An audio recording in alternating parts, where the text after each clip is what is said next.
Docteur, les changements climatiques interpellent.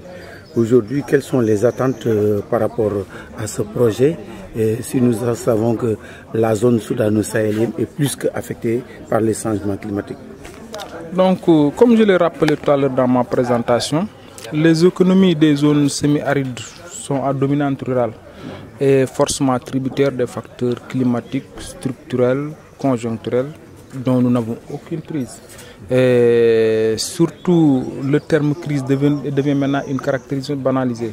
Même pour les sceptiques, en regardant ici près de l'hôtel, vous pouvez deviner et voir directement les impacts de ces changements climatiques. Maintenant, ce programme, c'est qu'il y a beaucoup de modèles qui sont développés. Il y a des études qui sont développées au niveau du centre de suivi écologique un peu partout, au niveau de l'université. Maintenant, c'est comment accompagner les politiques. Comment accompagner les politiques à gérer ces phénomènes. Mais les résultats des études sont là. Comment maintenant rendre les économies résilientes?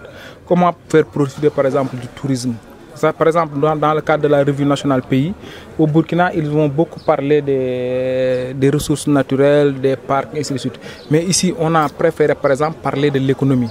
Puisque vous n'ignorez pas que 41% de la population du Sénégal vit au niveau des littoraux.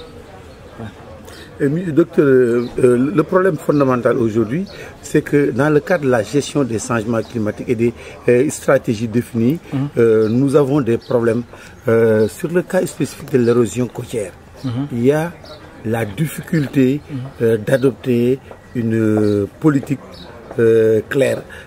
À ce que je sache, il y a le CEREC qui est là, il y a d'autres écoles qui sont là et les gens ne sont pas d'accord sur les mécanismes et stratégies à adopter pour régler la question. Ici, au niveau de Saly, il y a les différentes formules et la mer avance encore. Bon, qui n'est pas d'accord, c'est à voir, mais il faut voir d'abord à l'origine. Parce que les gens sont venus s'implanter au domaine public maritime. Et au niveau de ce domaine, je pense, où les gens pourront quand même développer des politiques. Je prends l'exemple de la ville de Saint-Louis, où on a travaillé pour quand même créer une bande de sécurité et créer des infrastructures. Par exemple, il y a ce qu'on appelle les épis et les brise-lames pour faire estomper les effets de ces vagues-là. Ici, maintenant, les gens sont venus s'implanter au niveau du domaine public maritime. On ne sait pas qui leur a donné l'autorisation de construire tout ça. Ça, c'est des choses très concrètes. Mais il y a des choses qui se développent. Vous pouvez aller au centre de suivi écologique. Actuellement, il y a des politiques d'adaptation au niveau de la ville de Saint-Louis, au niveau de Rufisque. Les gens s'intéressent à ces questions-là. Mais maintenant, c'est l'approche, peut-être.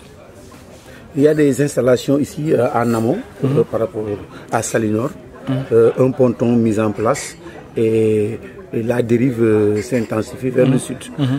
Quelles considérations vous faites sur les aménagements sauvages? Moi, j'ai fait le tour. Si on fait des aménagements ponctuels, ça va se répercuter sur le voisin. Il appartient maintenant à la collectivité locale, à la commune, ou bien à l'État dans un cadre macro, de prendre à bras le corps ce phénomène-là et de venir développer une politique générale de protection du littoral. Mais si on a les moyens, on fait des infrastructures ponctuelles, mais ça va se répercuter sur le voisin.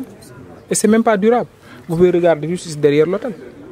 C'est des phénomènes. Il faut quand même développer des politiques dans un cadre macro et éviter les petites initiatives qui vont se répercuter, comme je viens de le dire, sur les autres infrastructures. Sauver Saly Portugal fait disparaître des quartiers de Mbour, de Nialing et de Warang. Mais pourquoi j'ai dit il faut sauver Déjà, il y a un grand travail qui a été effectué par, je pense, la CEDEAO, depuis quand même le Libéria jusqu'au nord du Sénégal. Donc, il faut essayer de mettre en œuvre les recommandations issues de cette étude-là.